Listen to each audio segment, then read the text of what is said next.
The first time Commander Alex Rains stepped onto the Illyrian city ship, he felt the weight of the universe pressing on his shoulders.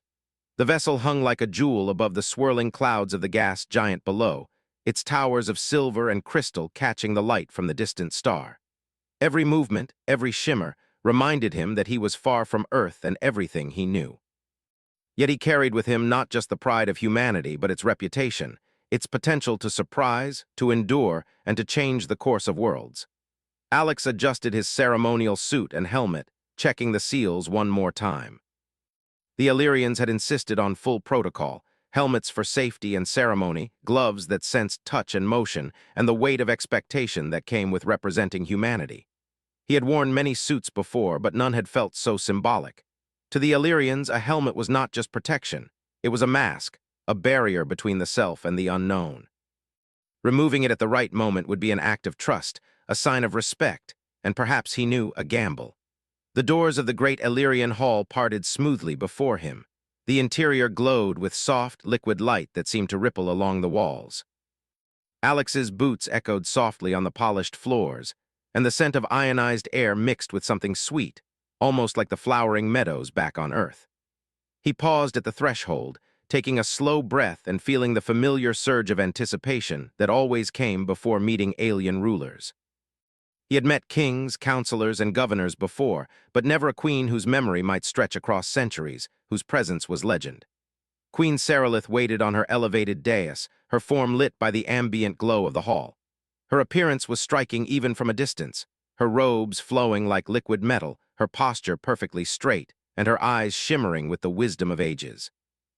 The Illyrians were known for their longevity and their discipline, and she embodied both. Yet there was something in her stance, subtle but unmistakable, that hinted at curiosity and warmth, a hint that Alex could not place. "Commander Rains," the Queen's voice echoed softly, yet it reached every corner of the hall.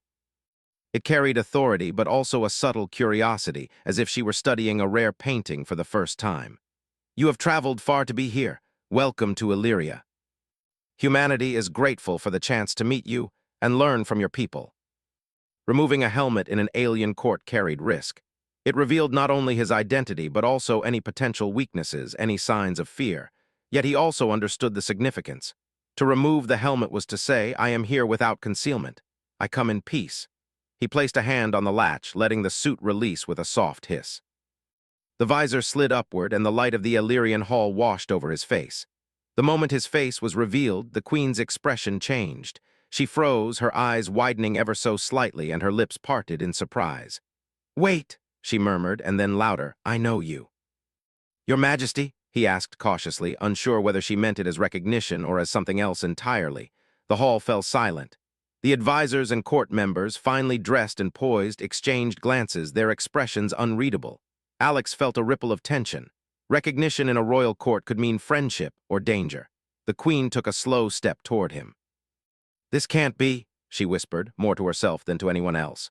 She studied his face closely, as if piecing together fragments of a memory from decades past. Then she straightened and spoke, her voice calm but firm, projecting authority once again. "Commander Rains, you must forgive me.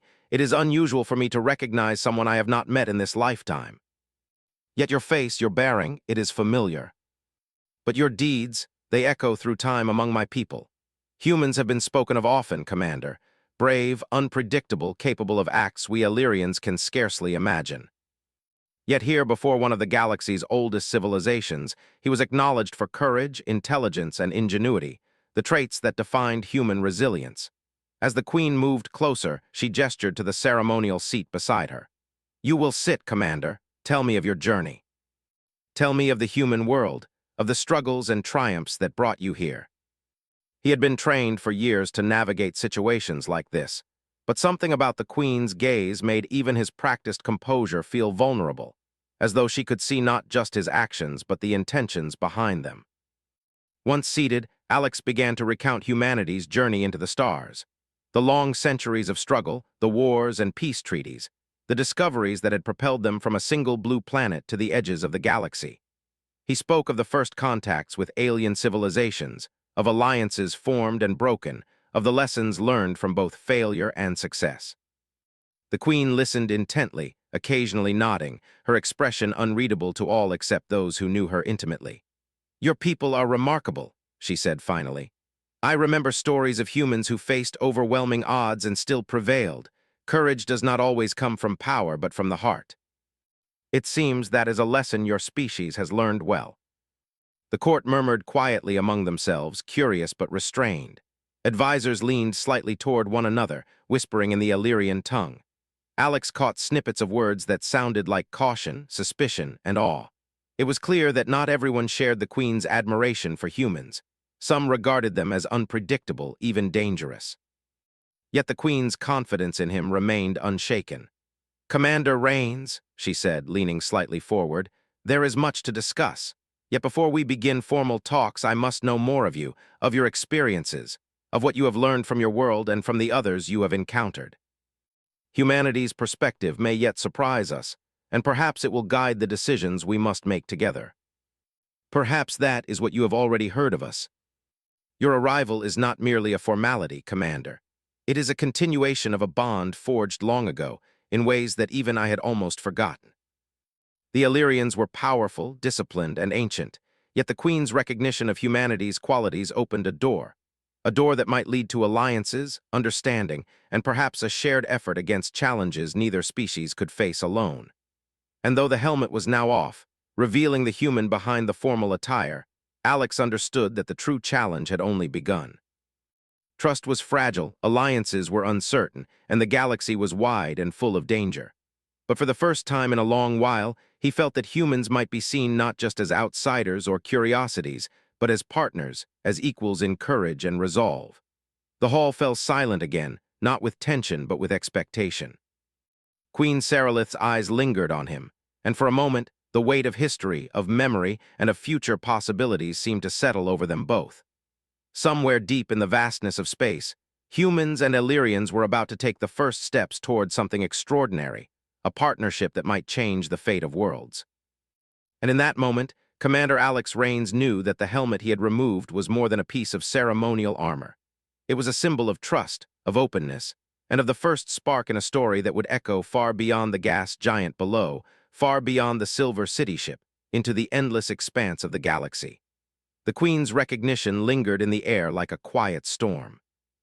Even as Commander Alex Rains sat respectfully before her, the hum of Illyrian life around them seemed muted, almost aware of the unspoken connection. It was not merely protocol that kept the hall in a tense calm. It was history, memory, and the possibility of something extraordinary. Alex could feel it in the careful glances of the court advisors, the subtle shifts in posture as they observed the exchange. Queen Saralith leaned slightly forward, her gaze fixed on Alex as if she were trying to unravel a puzzle centuries in the making.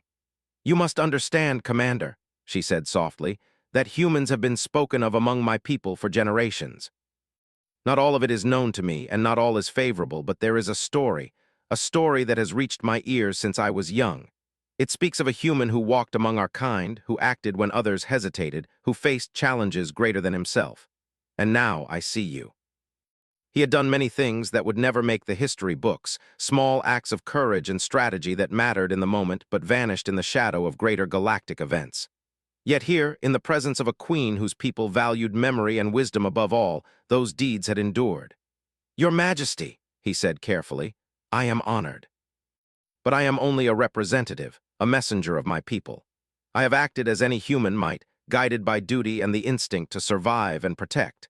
If stories of me have reached you, it is only because humans often find ways to endure. Endurance is valued, Commander, but so is courage, wisdom, and foresight. Humans, I am told, are unpredictable. They act in ways we cannot anticipate, and yet they often succeed where experience alone would fail. Perhaps this is why you were remembered. Perhaps this is why I recognize you now." Praise in Illyrian courts could be double-edged. It could elevate, but it could also make one a target. Yet the warmth in the Queen's eyes reassured him, hinting at trust that went beyond ceremony. He nodded respectfully. "I hope that my presence here may continue that tradition. Humanity wishes to build bridges, not walls. We seek understanding, not conquest. Be aware that in every court, even one as venerable as Illyria, there are those who fear change and those who fear humans. If humanity is to be welcomed, We must also respect the boundaries and traditions of those we meet. Though Alex did not understand the language, he caught the intent, concern, perhaps doubt, and a hint of unease about his presence. Queen Sarilith straightened, addressing her court once more. Let it be known that Commander Rains is not a visitor to be dismissed lightly. He carries with him not just his own judgment, but the honor and responsibility of humanity. We will observe him, listen to him, and consider his words carefully. Once the formalities subsided, the Queen motioned for him to walk with her along a balcony that overlooked the city ship's lower spires. The view was breathtaking, a panorama of Illyrian engineering, their silver towers catching the ambient light and reflecting it across the clouds below. Alex walked carefully, aware of the subtle gestures that the Illyrians valued, posture, timing, and attention to detail. "You must understand," the Queen said as they walked, "that our people remember those who act boldly.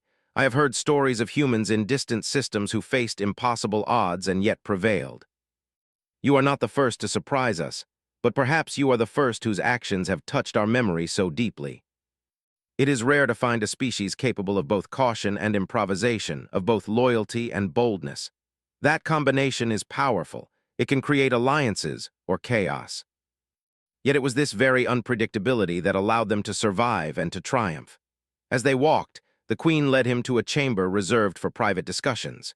Here, the light was softer, warmer, and the hum of the ship seemed distant, almost comforting. Alex could sense that this conversation would mark the beginning of something far larger than a simple diplomatic meeting. "Commander Rains," the Queen said once they were seated, "I must ask about your experiences beyond this court. Humans have interacted with many civilizations, some of which are not known to me. Have your people ever faced the Vorath?" Humanity had encountered them in small skirmishes, enough to understand the danger they posed. "Yes, Your Majesty," he said. "The Vorath are relentless. They do not negotiate or compromise, yet even in conflict, humanity has learned to adapt, to find solutions where others see only obstacles. Your people have survived them. It is that combination, the courage to act and the wisdom to plan, that has always fascinated me about humans. And yet not all in my court see it that way. Some see humans as too unpredictable, too independent. They fear what they cannot control. If humanity is to be judged fairly, we must be seen not as threats, but as potential partners. A species that can surprise, yet inspire trust. And yet here, in the quiet intimacy of the chamber, he felt that humanity's potential had finally been acknowledged. Their conversation was interrupted by a soft chime. An aide entered, bowing slightly. "Your Majesty, reports from the outer sectors have arrived. There are unusual readings near the Illyrian border. Ships moving where none were expected." Diplomacy, while important, was only one part of interstellar relations. Knowledge of threats, preparation, and strategy would also be essential. He had learned long ago that survival depended on foresight as much as courage. As the council convened, Alex observed the Illyrian deliberations with keen interest. He noted their precise logic, their reliance on centuries of precedent, and their cautious approach to any unexpected variable. Yet he also noticed the subtle cracks, a hesitation here, a question avoided there. Change, even if beneficial, was not always welcomed in Illyrian culture. The Queen presided over the council with calm authority, but her eyes found Alex repeatedly. Each time, he sensed not judgment, but reflection. Perhaps she was weighing the human ability to adapt against the rigidity of her people. Perhaps she was considering how to harness that unpredictability to face challenges that Illyrians alone could not meet. After the council, Alex returned to his quarters, his mind buzzing with thoughts of recognition, duty, and the subtle tensions that underpinned Illyrian society. He understood that his presence was more than ceremonial. It was a test, a chance for humanity to prove that it could be a reliable partner in a galaxy of ancient civilizations and hidden dangers. And as he gazed out at the swirling gas clouds below, he felt the quiet thrill of possibility. Humans were known for endurance, for courage, for ingenuity. Now more than ever, those qualities would be needed, not just to earn recognition, but to shape the future of interstellar alliances and perhaps to face threats that neither humans nor Illyrians could handle alone. The night passed with quiet anticipation. Alex slept lightly, knowing that the next day would bring more questions, more challenges, and more chances to prove humanity's worth. And somewhere in the depths of the Queen's memory, a connection had begun, one that might change the course of history for both their peoples. For Alex, the helmet had been removed, but the real journey into trust, alliance, and the unknown was only beginning. The warning arrived quietly, almost like a whisper carried across the void. Alex had been reviewing the reports from the outer sectors when the alert blinked on the console. Unfamiliar ships were detected moving toward the Illyrian home system at speeds that suggested urgency, yet their patterns were deliberate, almost calculated. The Vorath. He knew them at once. Humanity had encountered fragments of their fleets before, enough to understand the threat they posed. They were relentless, brutal, and methodical, a species that valued conquest above all else. Queen Sarilith entered the chamber swiftly, her robes flowing behind her like liquid silver. Her expression was calm but firm, eyes narrowing as she took in the readings on the console. "This is unexpected," she said. "The Vorath have never approached our borders so boldly. They usually remain in the outer sectors, raiding minor systems, testing defenses. But these readings indicate intent, not exploration. The Vorath rely on strength and routine. If we can disrupt that, we can gain an advantage. But predictability can be exploited. Humans often succeed where others fail because we think differently. We improvise, adapt, and act when the moment demands it. If allowed to integrate our tactics with your fleets, I believe we can neutralize the threat before it reaches the heart of Illyria." "You suggest a partnership in strategy, not merely in combat?" she asked. "Exactly," Alex replied. "We can combine your precision with human adaptability. We can turn unpredictability into a weapon." Alex noted their subtle gestures, the tilt of a head, the narrowing of eyes, the quick glances at one another. Humans were often regarded as reckless, but in this chamber he needed to demonstrate that calculated boldness could be a strength. Queen Sarilith addressed the council first, her voice carrying authority. "A threat approaches our borders. The Vorath fleet is moving with intent. We must act swiftly. Commander Rains has offered strategies that may enhance our response. We will hear him before final decisions are made. If we alter expectations, employ maneuvers that are unexpected yet precise, and strike where they least anticipate, we can turn their strength into vulnerability. We must not underestimate them, but neither should we be constrained by tradition alone. Commander, your words are bold yet human. Our fleets are trained for precision and strict formation. Deviating from this risks disorder and failure. How can we trust unpredictability? We humans have used this countless times in situations where conventional tactics would fail. The Vorath are disciplined in their own way. They will not expect improvisation combined with precision. That is our advantage. Commander Rains, present your plan. If we mirror their formations exactly, we risk walking into their trap. Instead, we must disperse our forces strategically, creating decoys and diversions. Small units can lure their main fleet into channels where our heavy cruisers are ready to strike. Timing is critical, as is communication. Humans rely on flexibility and rapid decision-making, and if Illyrians can adapt similarly, we can control the battlefield. The gas giant's gravity and magnetic fields can interfere with sensors, providing opportunities for ambush. Human pilots excel in improvisation under such conditions. If integrated with Illyrian technology, they become nearly unstoppable. One error, one misstep, and our entire fleet could be compromised. How do you account for this? Combine that with human adaptability, and the risk becomes manageable, calculated, and strategic. She studied him with a mixture of curiosity and respect. "You understand them, do you not?" she asked softly. "The Vorath, I mean, you have faced humanity's challenges, yet you speak as if you know their mind. They do not account for improvisation or cunning beyond their experience. That is where humans excel, turning the unexpected into advantage. It is instinct, honed through necessity. Humanity's resourcefulness, courage, and unpredictability are qualities that endure in memory. I see now why my people spoke of you even before this meeting. Perhaps it is an opportunity for humans and Illyrians to learn from one another, to combine strengths where our differences once seemed barriers. Their fleet will reach the outer defenses in hours, not days." As the hours passed, the Illyrian fleet moved into position. Ships glided silently through the void, their sleek forms catching light from distant stars. Sensors scanned the approaching Vorath formations, and Alex monitored every reading, calculating potential outcomes in real time. When the first Vorath scouts appeared, Alex's plan went into motion. Small Illyrian vessels, guided by human tactical insight, maneuvered unpredictably, drawing the enemy into channels where heavy cruisers waited. Magnetic fields were used to create sensor anomalies, confusing the Vorath about the size and direction of the defending forces. Alex watched with satisfaction as the enemy reacted precisely as predicted, overextending their formation in the face of unexpected maneuvers. Queen Seralith observed from the command chamber, her eyes sharp and calculating. "It is working," she murmured, almost to herself. "The Vorath are falling into the trap. They underestimate flexibility, Your Majesty, and that is their mistake. Every species has its strengths and weaknesses. The key is to exploit those that others fail to recognize." Illyrian cruisers, guided by Alex's strategy, struck with precision at the Vorath flanks while smaller units executed rapid maneuvers to sow confusion. Explosions dotted the darkness of space like scattered stars, and the hum of energy weapons filled the silence.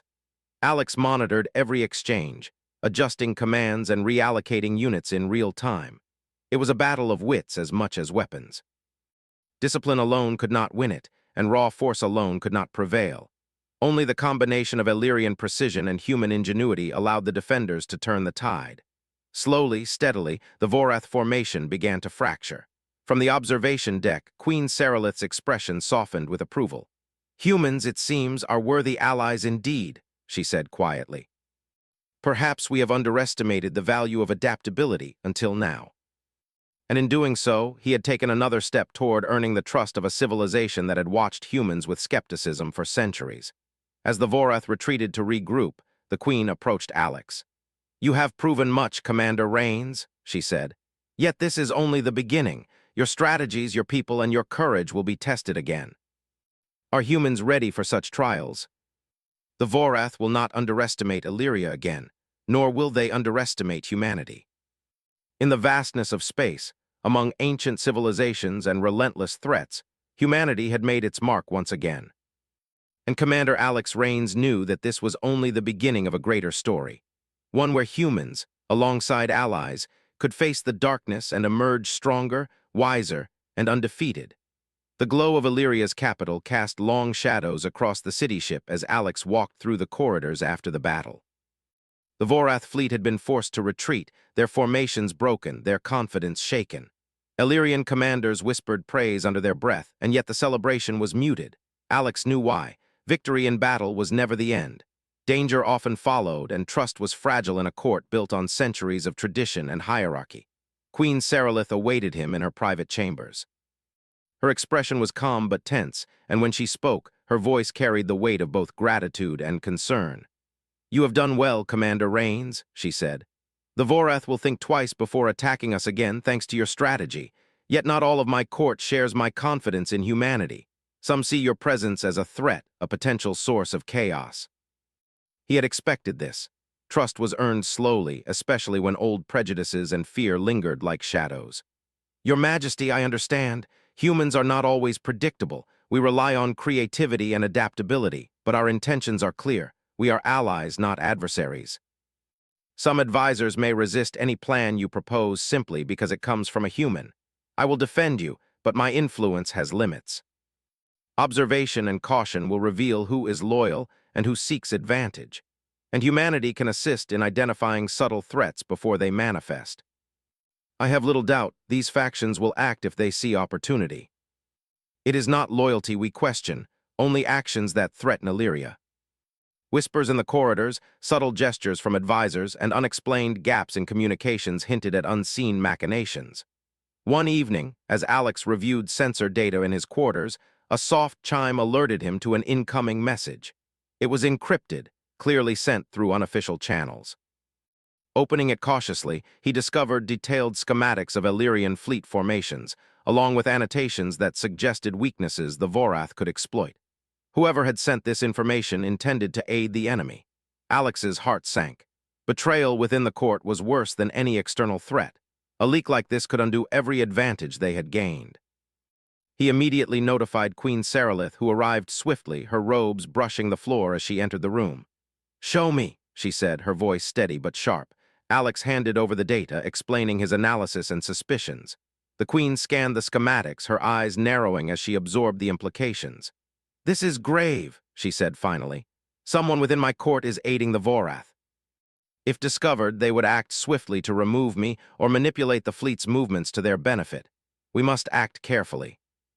If we observe closely, we can expose them before any damage occurs. Subtlety is our ally." Patterns emerged, and Alex began to narrow the field of suspects. One evening, he followed a lead that took him to a restricted section of the city ship. There, he found Veylan, the senior strategist who had questioned his tactics during the Vorath engagement, accessing secure communications. The evidence was subtle but undeniable, encrypted messages sent to unknown coordinates matching the Vorath fleet's approach. Alex approached carefully, his voice calm but firm. "Veylan, your actions have been noted. Stop immediately or the consequences will be severe." "You have no authority here, human," he said, his voice low. "I serve Illyria and I act as I see fit. Your presence does not grant you power over my choices. You must stop, or I will take measures to neutralize the risk. If you continue, the Queen and I will act decisively. But if you cooperate, the matter can be handled discreetly, preserving your honor and the stability of Illyria. The choice is yours. Others may yet follow similar paths. No further communications with the Vorath will occur, yet vigilance is required. Others may attempt similar actions if they perceive opportunity. The goal is not recognition, Your Majesty. It is survival and the protection of your people. Humans have learned long ago that the best way to protect allies is to ensure they can trust each other. But with your guidance, we may rebuild confidence in our own court and in ourselves." Yet he noticed subtle changes. Advisors who had been skeptical now observed him with cautious respect, and murmurs of admiration began to replace whispers of doubt. One evening, the Queen summoned him to the observation deck. Below, the gas giant swirled in shades of blue and green, its storms moving in slow, mesmerizing patterns. The city ship's lights glimmered like stars fallen to the planet's surface. "You have done much, Commander," she said softly. "Yet the Vorath are still out there, and others may yet test us. Do humans always face danger with such clarity? We rely on observation, ingenuity, and courage. Sometimes we succeed, sometimes we fail, but we always try to find a way forward. Not for what you did, but for what your people represent." Here in the heart of Illyria, he was proving that humans could be more than allies in combat. They could be partners in strategy, diplomacy, and survival. As he left the observation deck, he knew that the coming days would test him further. The Vorath would return, stronger and more determined. Political tensions might rise again, and hidden threats could emerge at any time. Yet he also knew that humanity's strengths, combined with the Queen's wisdom and the discipline of the Illyrian fleet, could overcome even the greatest dangers. For the first time since arriving, Alex felt a deep sense of purpose, not just as a commander or a representative of Earth, but as a bridge between species, a symbol of what humans could achieve when courage, ingenuity, and determination were applied in the service of others. The city ship hummed softly around him, a reminder that life continued, even in the shadow of danger. And Alex knew that, together with Queen Seralith and the Illyrians who would choose to stand with him, humanity could face whatever came next, prepared, united, and ready to shine. The silence of space was broken by a distant hum, growing louder, sharper, and filled with purpose. The Vorath fleet had returned, far larger and more organized than before. Alex Rain stood on the command deck of the Illyrian city ship, his eyes scanning the holographic projections that displayed the enemy formations. He felt no fear, only the sharp, focused awareness that had guided him through every challenge humanity had faced. Queen Seralith stood beside him, her robes flowing like liquid silver as she studied the projections. "They have learned from their retreat," she said. "They approach with greater precision, and yet they do not anticipate our adaptations. This is where your strategy must guide us, Commander. The key is timing, coordination, and adaptability. Illyrians excel in precision, humans excel in improvisation. Together, we can control the battlefield." Small decoy units would maneuver unpredictably to draw the Vorath into channels where the main fleet could strike. Sensors and energy fields would create illusions of vulnerability, while hidden units waited in ambush. Gravity wells and magnetic currents would be used to disrupt enemy sensors. "This is unorthodox," one of the commanders said. but the results of the previous engagement cannot be ignored. We will follow your guidance. Small Illyrian vessels, guided by human strategy, darted unpredictably, drawing the enemy into traps. Energy beams lit the void like bright ribbons, explosions blossoming into sparkling clouds as cruisers struck from concealed positions. Alex watched the holographic projections, issuing real-time adjustments, redirecting units and exploiting every opening. Queen Seralith's eyes were fixed on the battle, her hands clasped in quiet concentration. "It is working," she murmured. "They are faltering where they assumed strength would prevail." But Alex anticipated this, directing agile human Illyrian units to counter each maneuver. His voice, calm but firm, carried across the network. "Adjust the left flank. Prepare the ambush units for deployment. Focus on control of the center channels. We force them to react, not act." Vorath cruisers that had once inspired fear were now faltering under precise, unpredictable attacks. Smaller skirmishes erupted across multiple sectors, each one a test of coordination, trust, and timing. In the observation deck, Alex and the Queen monitored the progress. "Your strategy has not just saved ships," she said quietly. "It has saved lives. Your people's ingenuity shines brightly." This was their strength, overwhelming numbers and relentless aggression. Yet Alex anticipated it. He redirected ambush units and concealed cruisers, turning the Vorath's tactic against them. One by one, their ships were forced into narrow channels where Illyrian firepower and human-guided maneuvers destroyed or captured them. The Queen watched, a rare expression of admiration on her face. "Humans are unpredictable, yet effective. I see now why my people spoke of you with reverence. Your courage and creativity have turned the impossible into reality. Humans survive because we act with both heart and mind." This was the ultimate test of human ingenuity combined with Illyrian precision. "Deploy the magnetic fields to create interference patterns," he instructed. "Use decoy units to lure the dreadnought into the gravitational channel. Once in position, focus all firepower on the critical weak points. Timing must be exact." The dreadnought, following the apparent gaps, fell into the carefully prepared trap. Energy beams struck with perfect timing, exploiting structural weaknesses. The massive ship shuddered under coordinated fire, and finally a blinding explosion marked its destruction. A cheer rose through the command deck, but Alex remained focused. "This is not victory yet. The Vorath will regroup. Remain vigilant. Illyrians and humans working together have turned the tide. That is what matters."